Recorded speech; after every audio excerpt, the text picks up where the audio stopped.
Hi, I'm Malika Bilal in for Fimi, okay? And you're in the stream. Today, alienation and isolation. That's how some minority students describe their experience at the world's top universities. We talked to Harvard students about what it's like for them.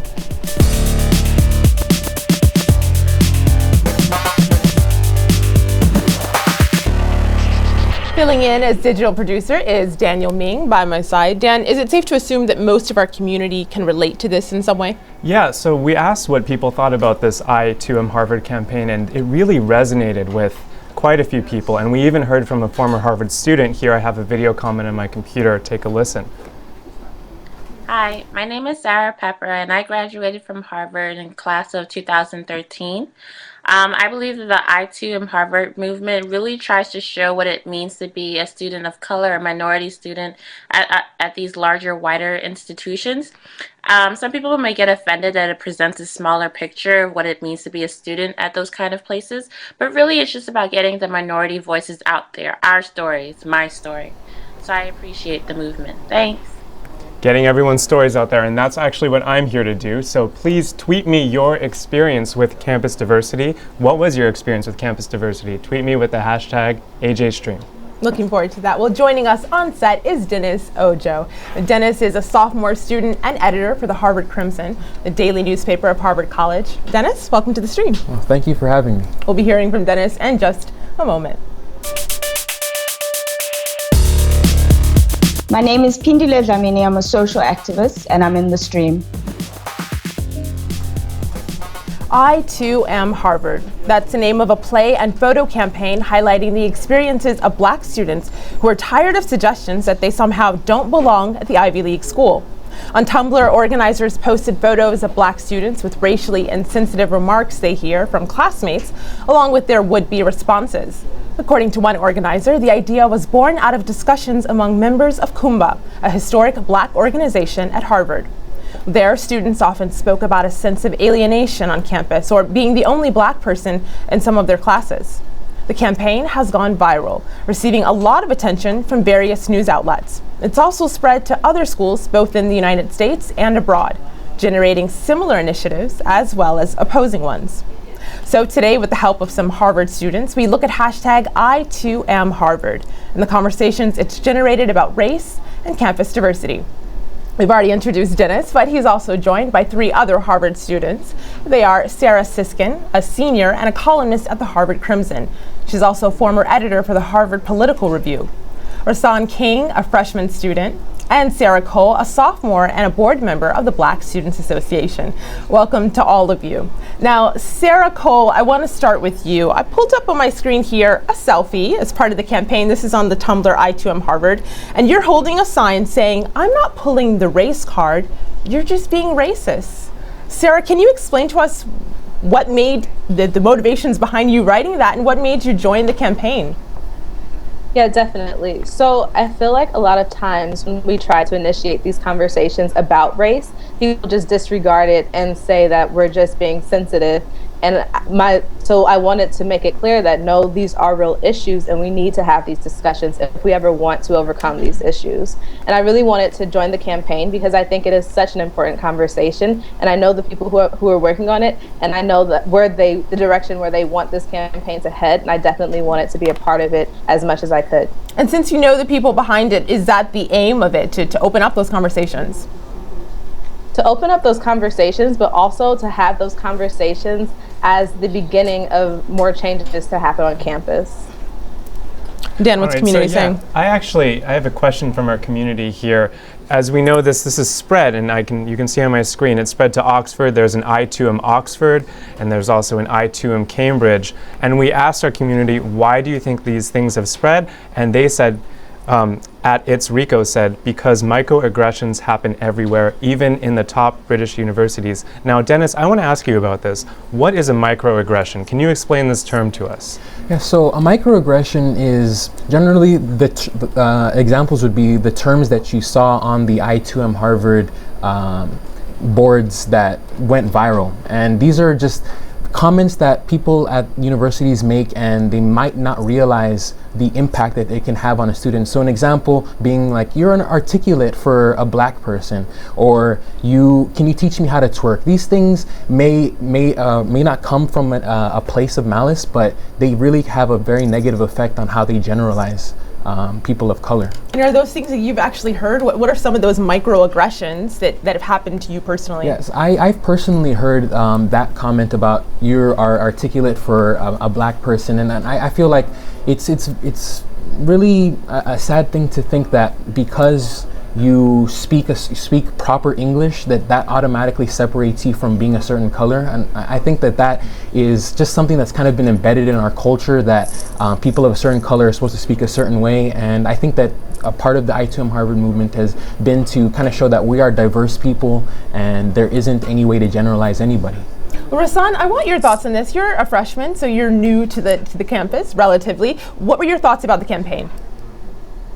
I thought the campaign was a phenomenal step in the right direction in getting students who are activists or have passions that they want to verbalize. I do think that there's some work to be done, however, in having those conversations be a tad more diverse, because in my opinion, a lot of the things that were mentioned in the I2M Harvard campaign seem to come from a couple perspectives. And I think if we want our conversations ultimately to affect change, that it's important that we're not divisive when we converse, and that we're not homogenous when we converse.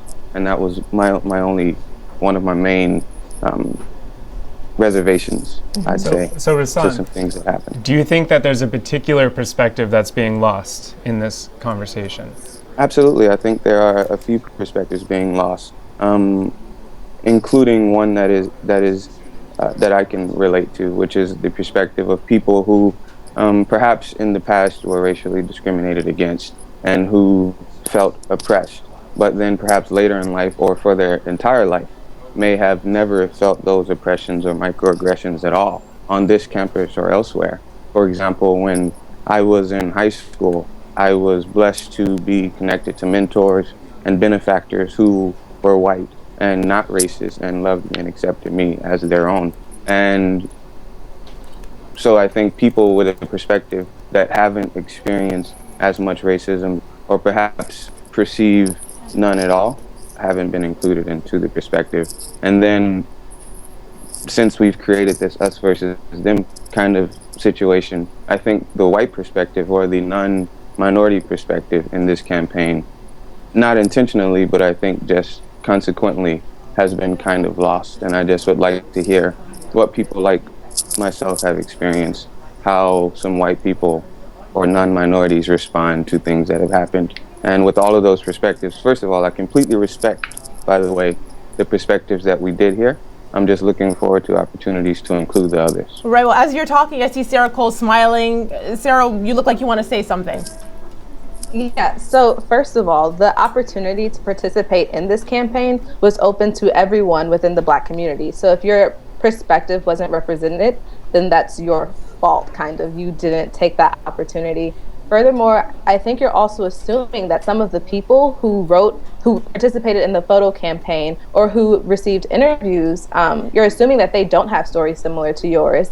And I also just want to question or just push back a little bit. I think a lot of times, especially people from the South, they compare their experiences with racism in the South to the experiences that they have here on campus at Harvard. And just because the racism isn't as in your face as it might have been in the South or things like that, it is still very real and it is still a problem. And just because you specifically aren't being affected by it doesn't mean that all of these other students are. So I just hesitate to question like the validity and the holisticness of these other So, Sarah, what do you mean by racism? Can you be more direct and more specific, really? Share those experiences with us and our international audience who may not be exactly clued into what some of those experiences are like.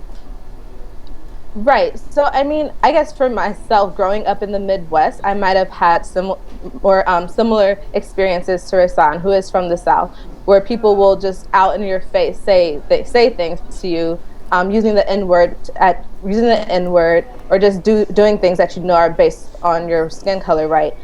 Whereas at Harvard, I've had students say, if I've asked my roommates, for example, freshman year, if we could have some of my friends over, and they found out my friends were Black, and someone was like, and these were students from Yale, and they were like, well, as long as they don't steal anything. And everyone in the room just looked at them. It was like these types of things that people say that they just don't think about, and like those little pieces of racism that we have to deal with on a daily basis. Taking it back to those microaggressions that you were talking about, Dennis. But I want to broaden this out a little bit into what this means for campus atmosphere. Sarah Siskin, I want to bring you in here because what some of the people as part of the campaign have mentioned is an article you wrote back in 2012. Some of them have referenced it. I pulled that up on my screen here.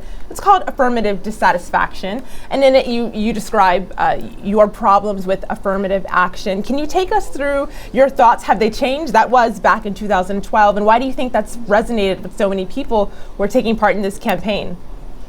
Right. So my thoughts are slightly more nuanced now, just because I've been very lucky to have a lot of discussions with people since the article. Ultimately, it stems from a strong belief and commitment to meritocracy and individualism. I agree largely with many of the goals of race-based affirmative action, namely that racial diversity on campus is a really good thing that we should have. I just disagree with the mechanism of race-based affirmative action, because I believe that giving an advantage to someone based solely on skin pigmentation and nothing else will actually embed racism in the lives of future generations. And since then, my views have become just essentially more nuanced, more attuned to the counter arguments, since I've had many valuable discussions with particular opponents of the campaign since the publication. Go ahead, Sarah, Dennis. I would like to ask you a question. As you know, I wrote a recent response to your article, and you mentioned this deep problem with having skin pigmentation being a factor. But I'm wondering, how do you feel about Harvard's holistic approach to using race as just one factor? And also, how do you feel about legacies getting the same type of boost that race-based affirmative action gets? And you mentioned in your article that you are a legacy yourself. So I'm just wondering, how do you feel about that classification as being part of affirmative action? And Sarah, before you answer, just for our audience, legacy meaning that one of your family members attended Harvard as well. But go ahead, Sarah. Right. I'm glad you brought that up, Dennis. I'm going to answer your second question first. So when we talk about affirmative action, just as a disclaimer, in large part we are talking about race-based, but there are, as Dennis pointed out, many types of affirmative action. There's athletic affirmative action. There is legacy, which is the children of people who've gone to this university, as well as children who have donated to this university. Now, the reason race is so controversial and why I decided to focus on race for my article is really simple, actually. It's because race is apparent when you go to a job interview, whereas you can choose to divulge if you were the child of an alumnus, whereas race you don't have any choice over. It's something involuntary. So that was your second question. And remind me of what your first question was? Generally, just why do you like the holistic process?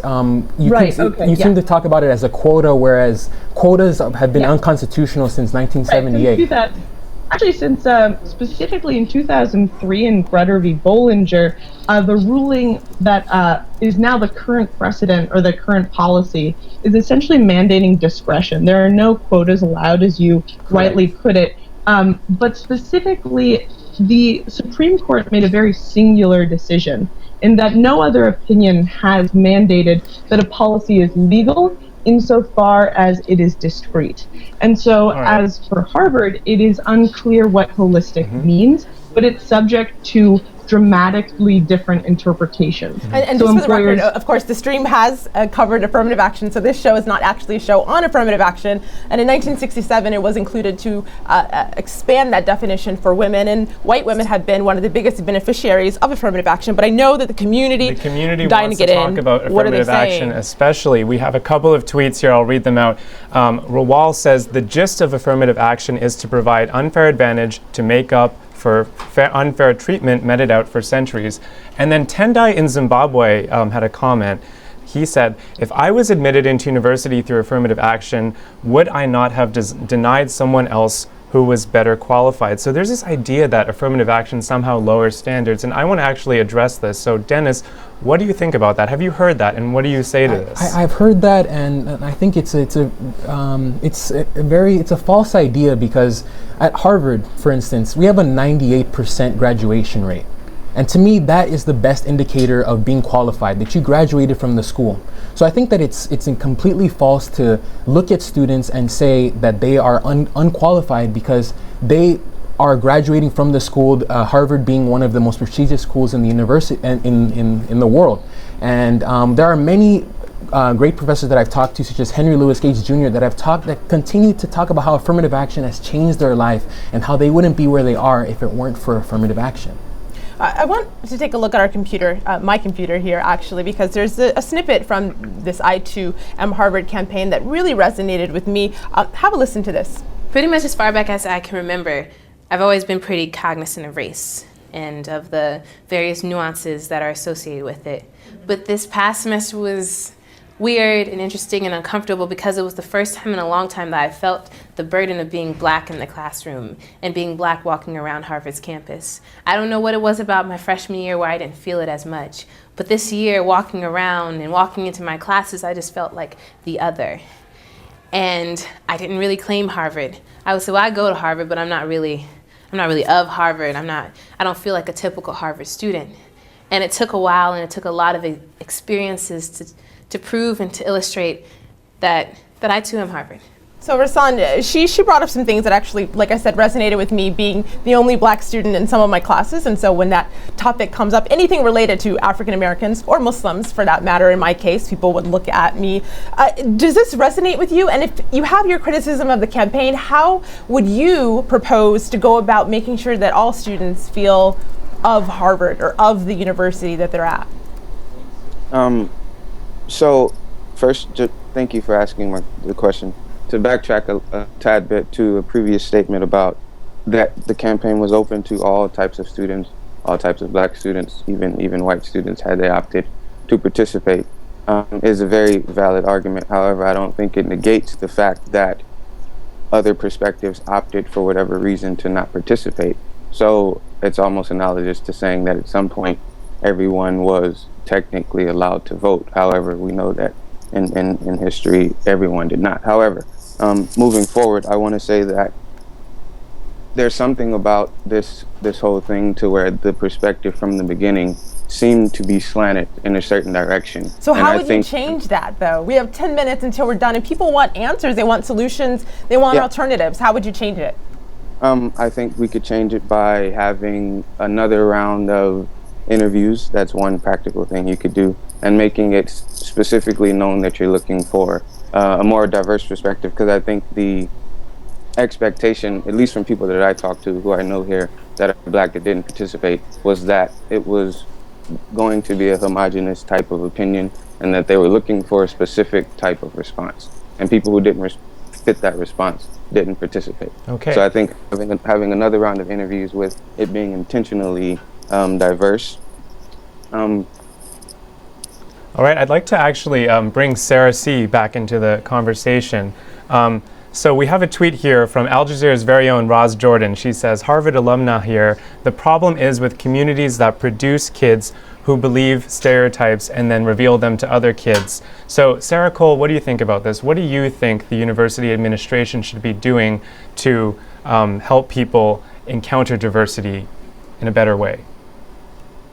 Right, so I think Harvard actually does a pretty good job of, I think the best way for more diversity to happen on Harvard's campus is through recruitment.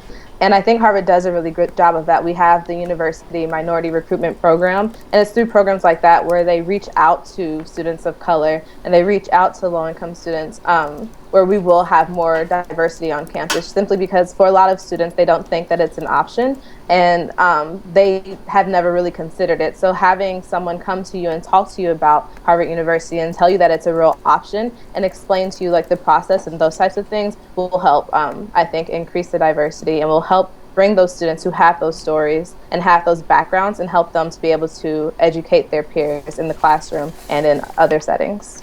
Sarah Siskin, I see you shaking your head. What are you thinking? Oh, I'm sorry. It must be Skype. I'm actually nodding. I agree very much with what Sarah Cole was saying, and I know specifically that the BMF, the Black Men's Forum, has an incredible mentorship program, and I know that Rasan actually has an incredible company himself that is a mentorship program that do very similar things, and I think they're really incredible programs. I think it's called Students of Strength, and I just signed up to be a tutor, and it's a great idea. I like the sense of community just being created on this show. And I will say that we have a statement here. This is what Donald Pfister, the interim dean of Harvard College, said. Harvard is a place where the community supports and fosters conversations. He mentions the photo campaign, says it's a great example of students speaking about how we can become a stronger community. But Dennis, this to me begs the question, is there something deeper here that we're missing? Is this an example of institutionalized racism? Not so much the institution of college, but a deeper ingrained racism? Or are we really just talking about everyday annoyances, ignorance? I would say that at Harvard, as the I Too Am Harvard campaign kind of revealed, it's a combination of these microaggressions, these little annoyances, and then a bit of a lack of institutional support for it. And, you know, in response, there was an incident a few years ago where a group of Harvard students were arrested as they were, and they protested, and they felt that they were racially profiled. This was back in 2007. So, and there was a community conversation that happens for every freshman. They have to participate and talk about racial issues. But after freshman year, it's kind of done, and it feels like after that, there isn't really much of a conversation that happens. So I personally feel, and as I've talked to many of my friends, that there needs to be more conversations so that when I Too Am Harvard comes by, people aren't surprised that these kind of things are being said. So in each of our houses, there are 12 houses that students live in. I think that every month or so, there should be some kind of gathering where students can come and talk about race relations and talk about their experiences. It doesn't just have to be about race, it could be about anything, but just kind of these conversations that don't normally happen, so that there is this wider conversation going and people don't feel alienated or surprised when they hear about it. Dan? All right, I'd actually want to bring up something that maybe we can get to more in the post show. At Nanma tweets, the discrimination in elite schools is the reflection of the continual gaping between the rich and the poor, and this raises the whole issue of class. So what do you think about that? How does class play for students who are maybe poor and white but feel discriminated against at Harvard? Yeah, class, I think that class is an important factor, and that's why I'm a big proponent of the holistic view. Because if you completely eliminate race and only focus on class, that's ignoring 200 years of race being used to completely exclude groups of people. And I don't think that class, what it will do is it will drastically reduce the minority enrollments at many schools around. At the University of Texas, you can see that when they tried class, only class affirmative action, the minority enrollment was way down. So race can't be out of it. But I think that it's a false dichotomy. I think race and socioeconomic status are two of the same thing. And I think universities need to consider both. Well, this is actually a fascinating conversation. I hate to pause it, but we have to. It's all the time we have for now. The post show is next at stream.aljazeera.com. And on the next show, we're talking about the tyranny of experts. Economist William Easterly explains why he thinks foreign aid policymakers are keeping people poor. Until then, we'll see you online. Dan and I will be looking at your conversation as it rolls in. Keep it coming.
Welcome back to the Stream's online post show. We've been talking about student diversity at elite universities and what it's like to be a minority student there.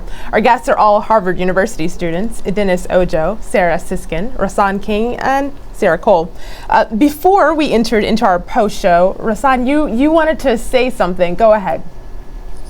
Yeah, so I think I've been a tad misunderstood, and I want to rectify this.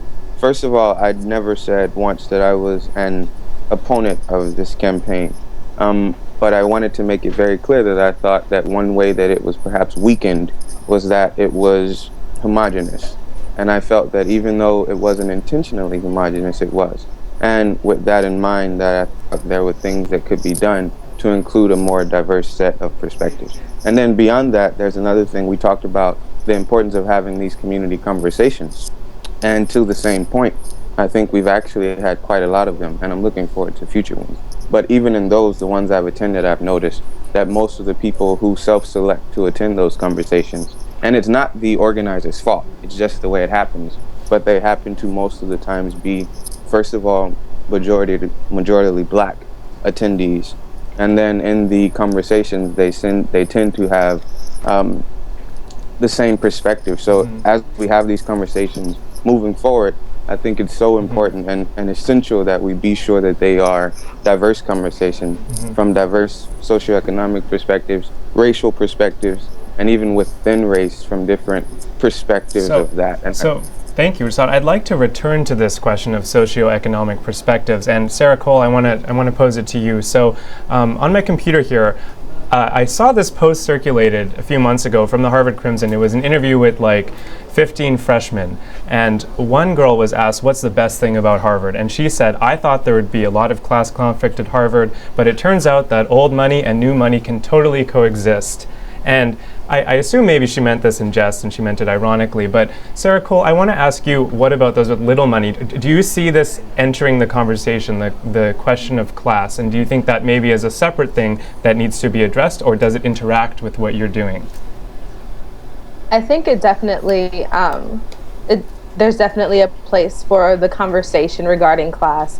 I think the power in I2M Harvard was that it did focus on this distinct group. I think that sometimes it can be difficult to have a campaign and really widen the spectrum because you can lose the potency of that campaign. However, like I was saying, I do think it is an important conversation to have because there are definitely major issues regarding class on Harvard's campus. For example, right now it's spring break for students from low-income backgrounds who can't afford to go back to their homes. They're on campus right now, and all of the dining halls are closed. So they don't have sources to eat. They don't have any places to eat, right? So this is definitely an important conversation that needs to be had, and that's just one of many examples of ways that Harvard falls short in really supporting these students from low-income backgrounds that they have recruited to bring to this school.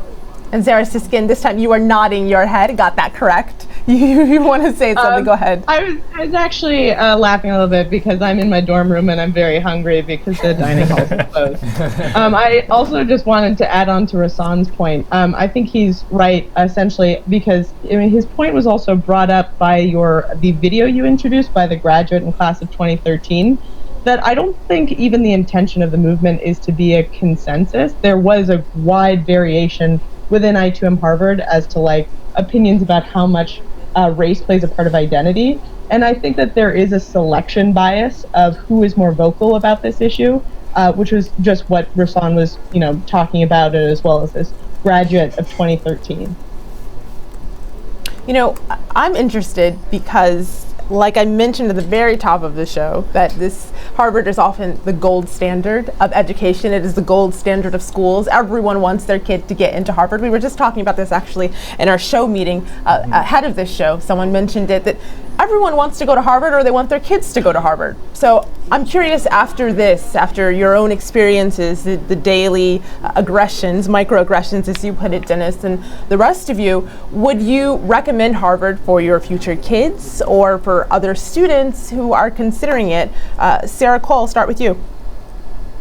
I definitely would. I think that Harvard is a great place, but also because I know that this is a place where I would want my children or their children or other people that I know to attend. I feel like I have a responsibility to take part in the change and making this a more supportive space for those students, for those future students. Rasan?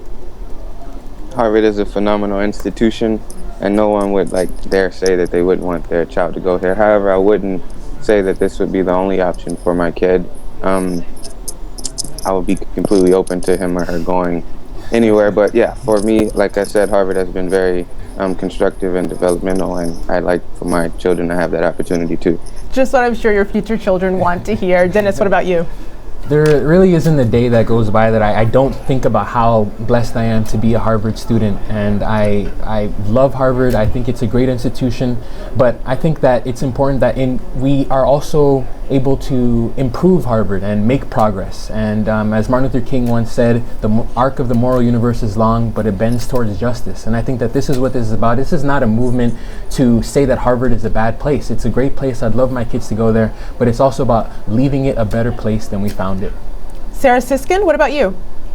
I have similar feelings to the ones expressed, except with one caveat, which is simply that your performance in high school, what gets you admitted, is very predictive of your performance in school. And some people who don't do as well at Harvard or top-tier universities would excel and graduate at much higher rates if they were at second tier but still extremely highly competitive schools. So Harvard is unique and excellent in its education, but it is not, well, I guess it's not unique. There are other institutions that are very competitive in which people would actually be better suited. All right, I'd like to get one more tweet in from the community before we wrap up. Joshua in Texas says, I have read all the I too am Harvard posts, love it. It illustrates the stigmas, prejudices, and challenges minority students face. So we're seeing a lot of support online for your campaign. And before we go, actually, Sarah Cole, we started with you, and we started with this central question, asking if students, minority students, students of color felt like they were of Harvard. Do you feel of Harvard? I think that's an interesting question. A lot of times, just knowing the stereotypes that are attached to Harvard of the wealth and the whiteness and all those things, it is often difficult to say that I feel like I am of Harvard. I think it's definitely a journey that I'm currently embarking on and trying to get closer to that, being able to say I am of Harvard. I know I attend Harvard. I know I benefit from all the wealth and privilege that's there, but I do definitely feel like my story and background isn't the typical Harvard story. So I'm still working on being able to say that I am of Harvard. Dennis, I saw you smile. Yeah, I think that's kind of a journey that a lot of us have to make. But every day I try to assert myself and say, I am of Harvard, and whether that be joining different groups like the Kumbah Singers, that has been just a wonderful organization. I think you can find places in the school that you can become of, and ultimately that's how you become of Harvard. So I think this is kind of an open invitation for all of us to visit Harvard, and now we know 4 students who will welcome us with open arms. Unfortunately, that's all the time we have now on this show, but the conversation will continue online, as it always does. And on the next show, the tyranny of experts. Economist William Easterly explains why he thinks foreign aid policymakers are keeping poor people poor. Until then, we'll see you online.